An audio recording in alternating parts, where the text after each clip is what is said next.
All right, hey, hopefully you don't miss me, the woman in pink. Mary Jo and I were talking about how I was born and raised in California, but I spent most of my career in New York, Philadelphia, Chicago, so I feel like I'm trying to relearn what it's like to be in California, so you can tell I look a little different. I'm going to give you a little bit of a quick tour. Since I lived in New York for so long, I talk fast. I will try to slow down. I'm going to give you a quick tour of a story about how vision and purpose transformed a massive 80-year-old company, and because if we can do it, you can do it. So before I do that, let me talk a little bit about, Mark talked about sustaining excellence, which is what I do.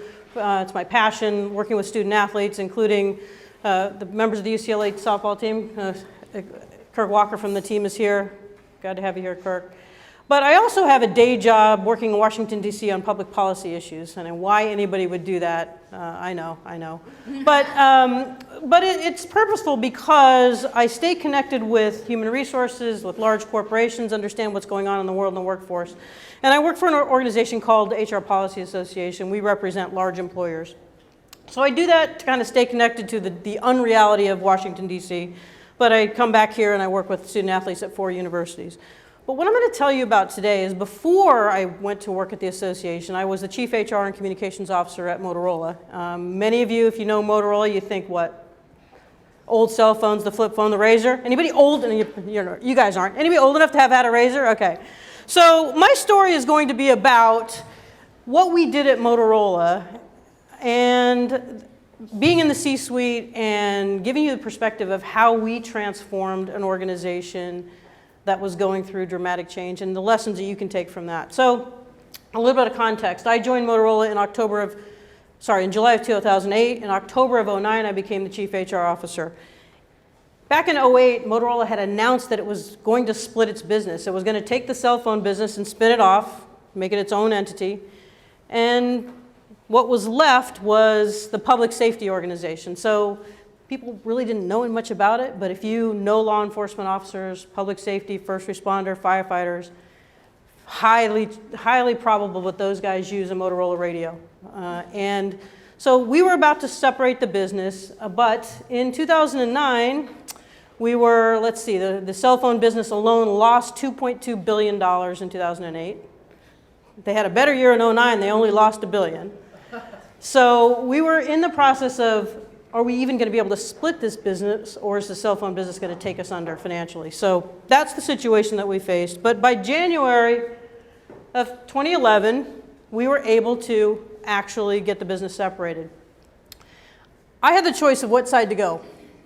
And it was tempting because the cell phone business was going to move to California, so I could move out of Chicago, especially in January. That was an appealing prospect. But I chose Motorola Solutions, and the reason I did was what I'm going to talk to you about today, our purpose.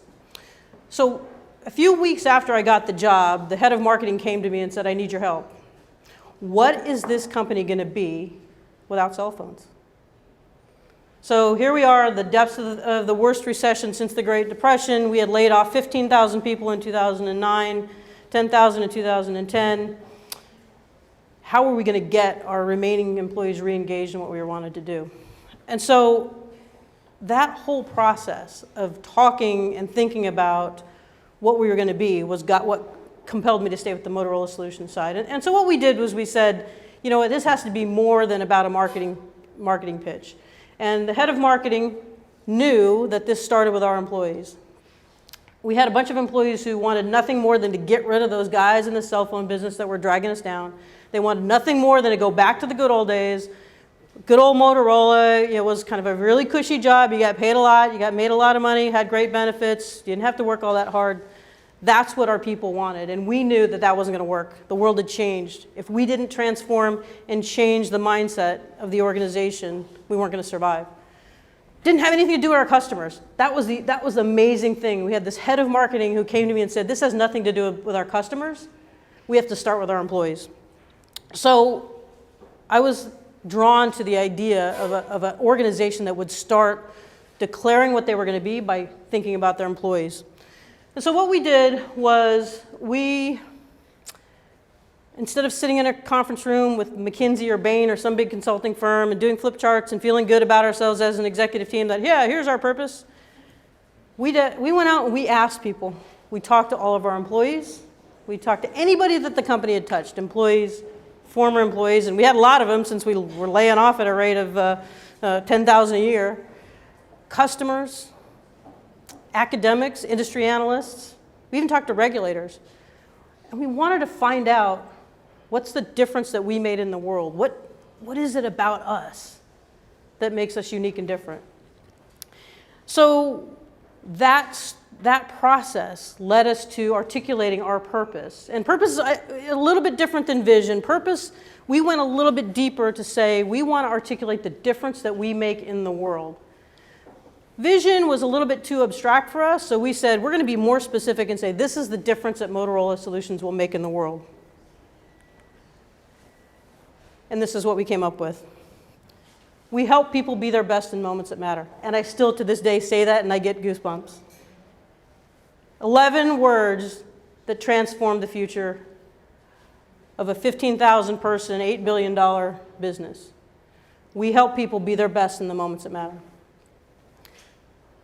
That was our purpose. And when you hear people talk about why can't employees remember the vision statements of their companies, it's either because they're too complex, they're probably more than 11 words,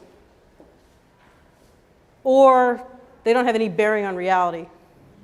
And again, because we went out and uncovered our purpose and talked to people, it was very, very apparent to us that, yeah, we got it right. And how did we know that we got it right? Well, I'll never forget this. The first weekend in October of 2010, so a few months before we split the business formally, we did an over-the-weekend rollout. So every office of Motorola Solutions around the world, crews came in Friday night, rebranded, transformed, new imagery, new purpose, all the art, everything, redone to be consistent with this message. And this is what our employees saw when they walked in on Monday morning. Followed that with regional and global town halls. And really that first week of October was all about, all right, on January 4th, this is who we are. We're people that help people be their best in the moments that matter. About a week later, my boss, the CEO, walks into my office and says, "You'll never believe the email I got." I'm like, and when you're the head of HR and the CEO comes in and says, "You'll never believe the email I got," how many times out of 10 do you think it's good news? It's usually not, but she's like, "You'll never believe the email I got." An engineer in the UK, 8 layers of management and 4,000 miles away, writes an email to the CEO, which in itself in a big company is a big deal. You don't do that, right? Oh my God, you don't write to the CEO. He writes this email and says, "Dear Mr. Brown, I really have always been proud to work for Motorola, but I'm even more proud now.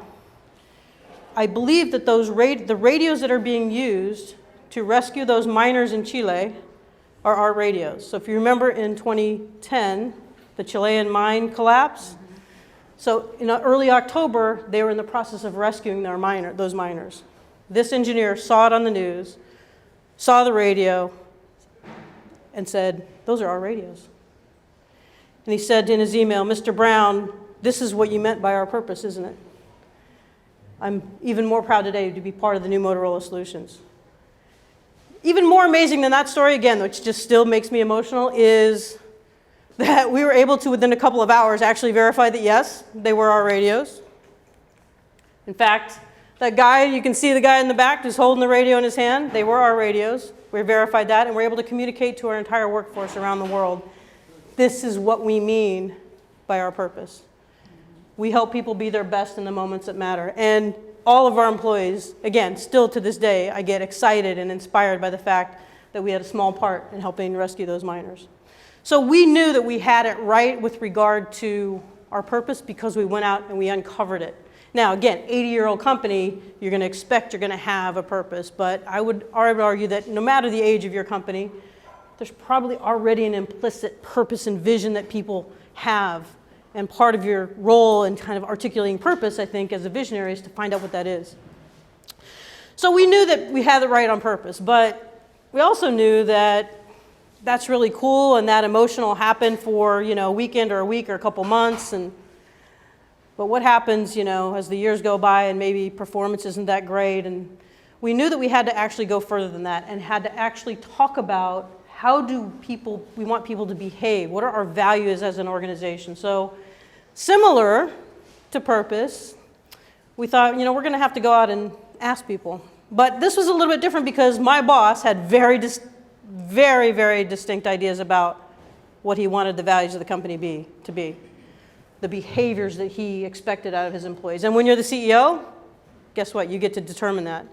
So he had his list of values, and fortunately, we persuaded him that, it's probably a good idea if we go test those. And we did. And here's the values that we came out with. We're innovative. That was the core of Motorola. So if anybody knows anything about the history of Motorola, what Motorola was exceptional at was inventing technologies. Not so good at making them into profitable businesses, but that's a different story. We were outstanding at innovation. And universally around the world, that's what people valued about us. Passionate. Our people care immensely and deeply about our customers and about the work that we do. You saw that in the example I just gave about the miners. Driven. Our people are well known for going above and beyond to get the results they need to get for our customers. Accountable. We do what we say we're going to do. And partners. We were collaborative. We valued that across all spectrums of cultures, races, religions, countries, you name it. So this was the list. But what's interesting about this list is two things. I said we tested it, and we did. And the second value of passion was not on the CEO's original list. And if most CEOs would not kind of articulate passion as a value, and clearly he wasn't in front of his mind. This was something that our employees told us was a value of the company. Again, we went out, we listened, and we changed our values because this is what they felt. The more interesting one, though, is accountability. It was almost laughable that our employees told us that you guys, the leadership of a management team who had run the company into the ground, let's see, you laid off 15,000 people a year, you drove the company to the ground, you lost billions of dollars, you shrank the company. How can you say you value accountability? What they told us was, you guys are really good at holding us accountable, but you don't hold yourselves accountable. So that was a really nice day in the C-suite. Wake-up call, right? Wake-up call that, wow, we think accountability is a value, and there's this massive gap between what we think and what our workers think. So we left it because we believe our values should be both a reflection of what we are and what we aspire to be. But it actually gave me as the head of HR, my roadmap for what I had to do. The evidence of what we actually did between the time we went separation in January of 2011 and the time I retired in 2014, the CEO and I were the only remaining C-suite members from that original team. So we changed out the entire leadership team, not because they were bad guys, they weren't, but their skill sets and their mindsets and their experiences were not what we needed to drive the company forward. So we tried to move Motorola from when you got to the executive level, you had lifetime employment, from that kind of a mindset to no, in the C-suite, the standards are even higher.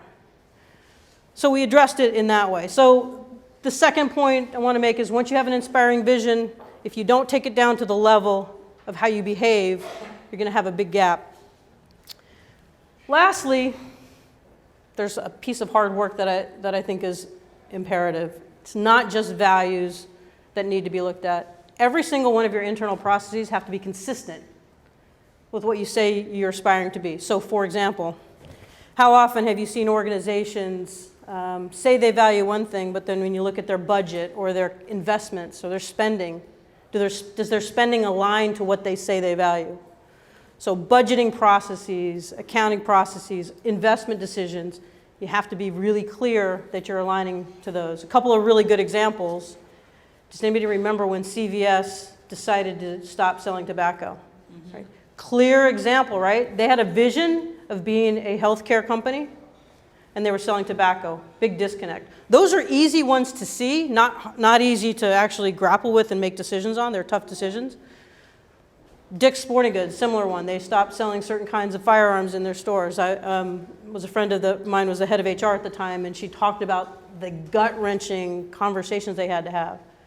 But that alignment between what you do and what you say you're about is one of the most important things. And we're going to talk about millennials and other generations in the workforce, particularly, and I think it's a good thing now.